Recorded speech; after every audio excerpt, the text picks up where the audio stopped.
Final score, DePaul 73, number 8 Xavier 72. The Musketeers' 11-game winning streak ends, and it ends in improbable fashion in Chicago. Chris Mack is with us. John Henson's with us. I'm John Fancy, your host.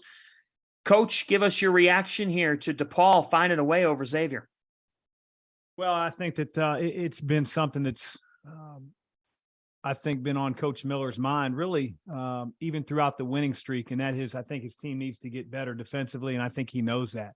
And I think it's been frustrating. You watch, some of the scores of some of these great games that they've played, and I don't think he's used to giving up 83 and 84 points. Although the point total was down tonight for DePaul, Xavier was getting absolutely crushed off the dribble, especially in the first half. I think they tightened up their defense, but anytime you allow a team to stay in the game when you're a top 10 team yourself and you're on their home floor, now it's not a 40-minute game.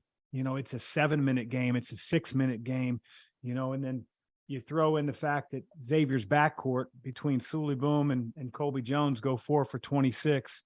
That's not going to win you any favors and win you any games on the road. I don't care who you're playing. Classic letdown. You win 12 in a row. You beat some heavy hitters. You beat Seton Hall, St. John's, UConn, Villanova, Creighton, Marquette, all in a row. And these weren't blowouts. These were closer games, and they were high scoring games. So you're probably thinking, Sean Miller's probably like, these guys just think they can outscore everybody, and we're just going to, outscore everybody, which tonight they didn't. If they would have hit their average tonight, they beat them pretty easily. But some nights are not going to be easy. It's a weird Thursday, man. Going into DePaul and maybe not taking them as serious. And once things got rolling at home, like Chris said, teams are going to get confident. Those shots are going to start falling. And I don't know about, as a coach, Chris, but when you're playing with nothing to lose, yep, that thing feels good. But John, let me ask you this, John. When you played, and obviously Carolina is going to be a huge draw no matter where you go, but there were games where you're playing a team that's maybe won 2 conference games. They're getting 500, a night. So you're going to get your Carolina fans that travel, but Xavier's used to playing these games that are like high energy, 12,000 in the arena, like every possession matters. They walk out, they're at Wintrust Arena on a Thursday night at 8:00, and there's 750 fans, and you worry about that as a coach because you worry about the guys not getting their own bringing their own energy and being amped up. Lack of environment can really hurt you. So that was a problem with us with Georgia Tech. I had rough nights at Georgia Tech because Georgia Tech was also a middle of the pack team. They didn't have a huge fan base as far as fans going.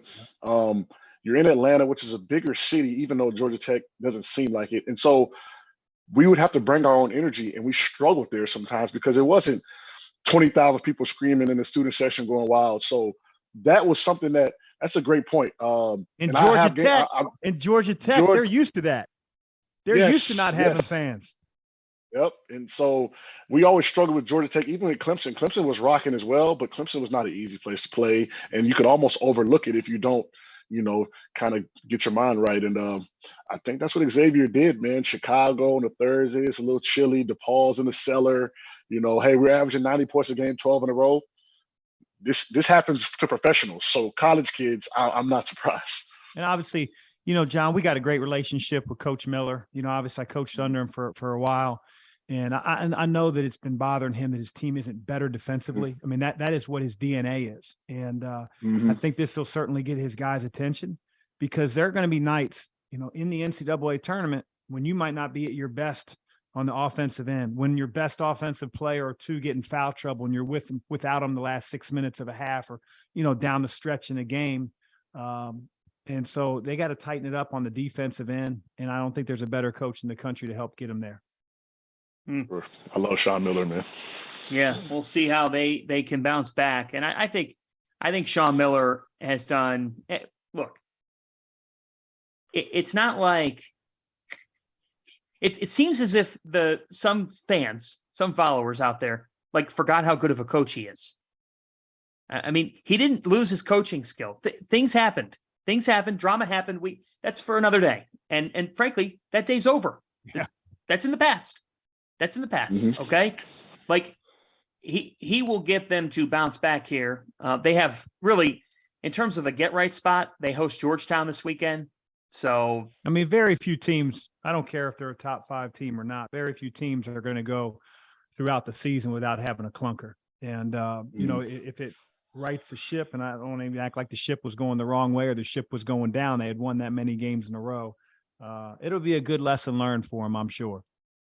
Yeah, I mean, when I played, I remember we started 0-2. ACC play, we were preseason #1 team in the country. We started 0-2.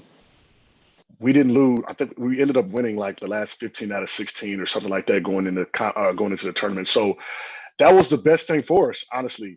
We had to sit down, we had to listen to coach, we had to buy back into what we had going on, and maybe this is one of those losses for Xavier to like, hey, look, you guys aren't that good. Like, hey, let's play a little defense, and you've been beat by DePaul, so this could be good for them. They've been playing well.